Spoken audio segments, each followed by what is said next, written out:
everyone, it's Emily with Hearty Soul. Welcome back to the channel. I hope you had a great weekend. It was pretty great around here. We hosted our first ever Fall on the Farm event and it was spectacular. The weather was amazing, the music was good for the soul and everything. It turned out so beautiful and it was a great weekend. So I hope yours was a great weekend too.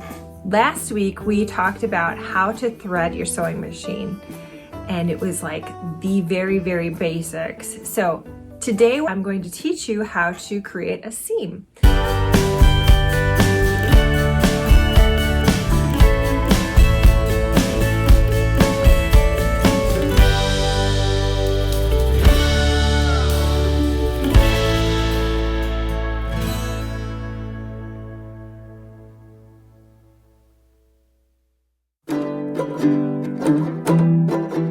So one of the things I want you to do is go to your closet, like pause the video, run to your closet or run to your kids' closet and grab just any kind of a shirt, just a shirt. All right, now that you've got your shirt, I want you to turn it inside out. So what you're gonna see on this shirt, now that you've turned it inside out, is 4 seams. So you're gonna see a seam on both sides and then down the armpit area of the sleeves.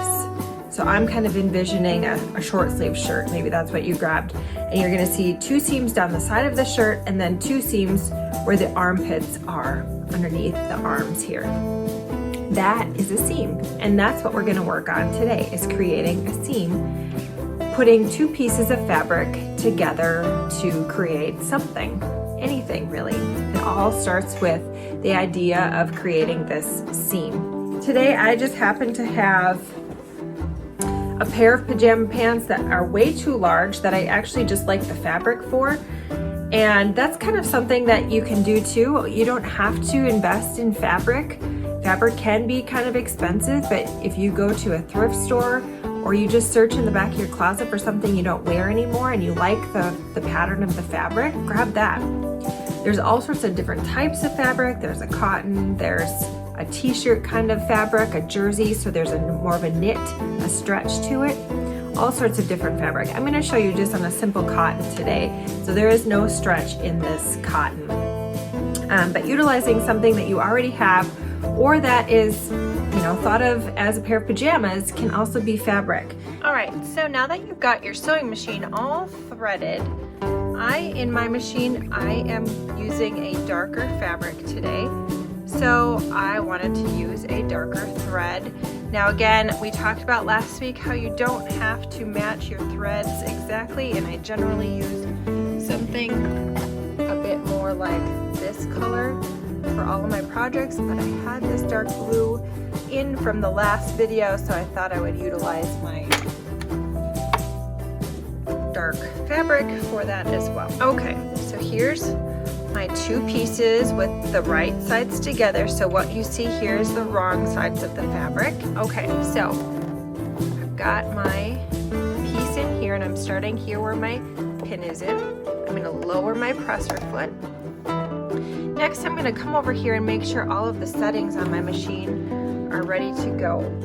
So I'm using a straight stitch today. Sometimes my kids come down and mess up my knobs. They think it's like a robot or something. And my setting up here, my stitch width is at 3 and my stitch length is at 3 also. Now you may want to just sort of mess around with stitch lengths on a separate piece of fabric. That's cool.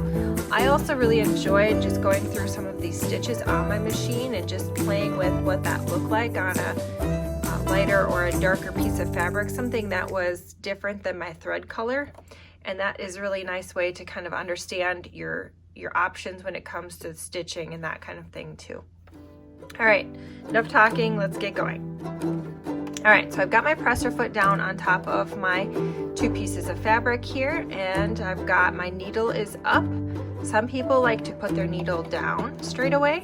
That's cool too. That just gives it another layer of protection so that it doesn't move out of place. So I'm gonna push my foot pedal down a couple of stitches. And you can see that it's taken my fabric through.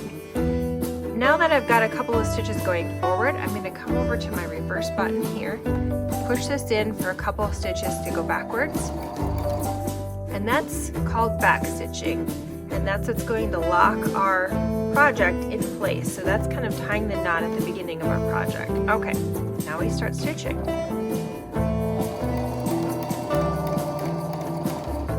I like to just keep both of my hands placed here so that I can make sure that my fabric isn't going this way too much or this way. I just want to make sure it's nice and straight. I use the guide on my foot here just to make sure that my fabric stays right next to that. And that gives it a nice 1/4 inch to 5/8 inch seam allowance.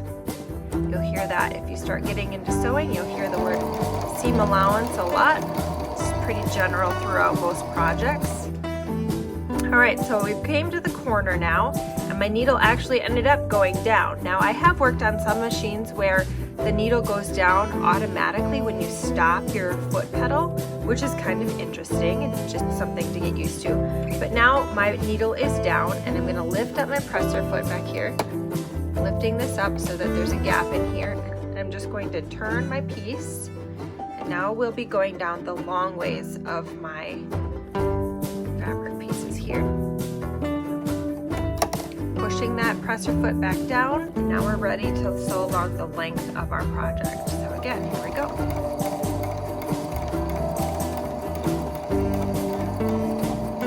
You can see I've got a couple jagged edges here. That's totally okay. This is just a small, quick little project, and even if it wasn't, this is totally acceptable.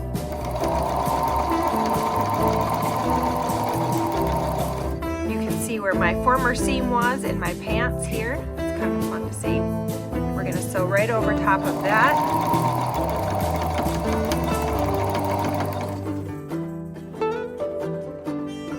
Again, if you are a first-time sewer, which if you're watching this video, you are, you could place pins here like this, going vertically, or some people like to place their pins going this way. Either way, you just need to make sure that the pin comes out before it starts going underneath this sewing needle here.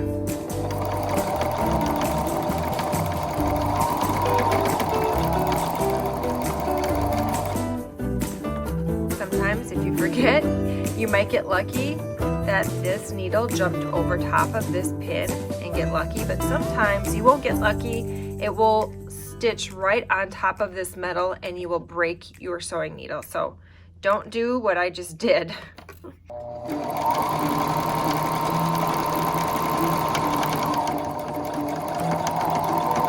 Alright, we are coming all the way down to our corner here. And again, I'm going to push my needle down by using my hand wheel over here. So my needle is down, and I'm going to lift up my presser foot there. So here's our gap again, and we're going to pivot again. We're ready to sew. Everything's in place. I'll place a pin here just to show you where you can place a pin. This holds your fabric together. Pulling our presser foot down again, line here. We're ready to sew our next seam. Oh gosh, I keep forgetting. See, I don't use pins very often anymore. There.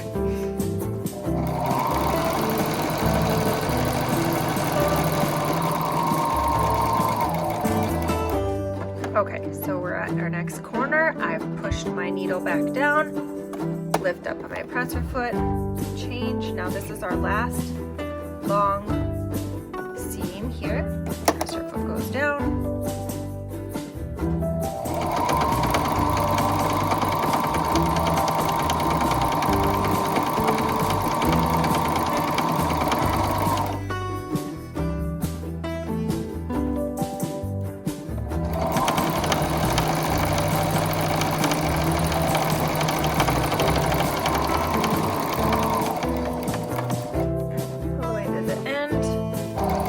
Slow as I approach my stopping point. Take my pin out here. All the way here. And then I'm going to do 2 back stitches or a little bit of back stitching there. And now we've got our back stitching here, so that means it's safe to lift our presser foot up, lift the needle up, and release the project from the sewing machine. So again, we've got a little tail here, we're connected, we're gonna trim that. I like to pull this away from the machine a few inches, 5 to 6 to 7 inches there, and then just trim the tail. Then we're gonna go ahead and finish the edges on these seams. So you can see kind of the little pieces of threads that are coming out on this fabric, and even some up here where it's not as even. We want to make sure that all of this stays nice and it doesn't fray. So we're going to put a little zigzag stitch in. But some people would choose to do this using a different machine called a serger, and that could put together this seam a lot nicer. The technique that I use is just using a zigzag stitch. So I choose a tight zigzag stitch. So I'm going to need to switch my dial down here to zigzag, and then I'm going to put that on 2 for the width of the stitch and 3 for the length of the stitch here. And then we get started. Now I'm using the zigzag just on the outer edge of my seam here so that it just catches the outside. And as you noticed, I used a back stitch straight away when I did that first couple of stitches, then I back stitched to make sure I secured my stitching.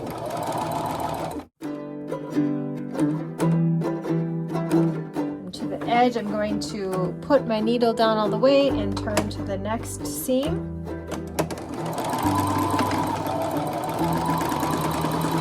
And do the same thing.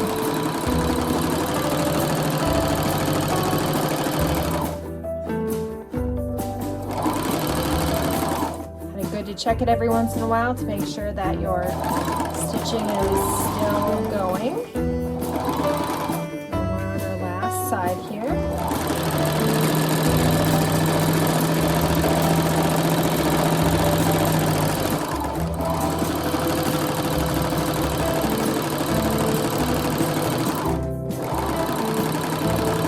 And then I'm going to back stitch at the end again to tie that off. And basically project is finished. So I'm going to pull this away. I'm going to clip my tail here, and then I have my zigzagged edge so that hopefully it won't fray near as much. Now if you look inside your t-shirt that you've got on today, or any shirt that you have on, it will probably have something that is serged together. For instance, this is my t-shirt, and you can see that this inside of my t-shirt has been serged together. But really it does kind of look like a zigzag, and primarily that's the intention of it, is just to keep this from unraveling. So now what we've done is created 3 seams on each side of this piece of fabric. And then what we did was create a zigzag on the edge of all of these seams so that we can make sure that it doesn't fray on the inside of the garment, okay?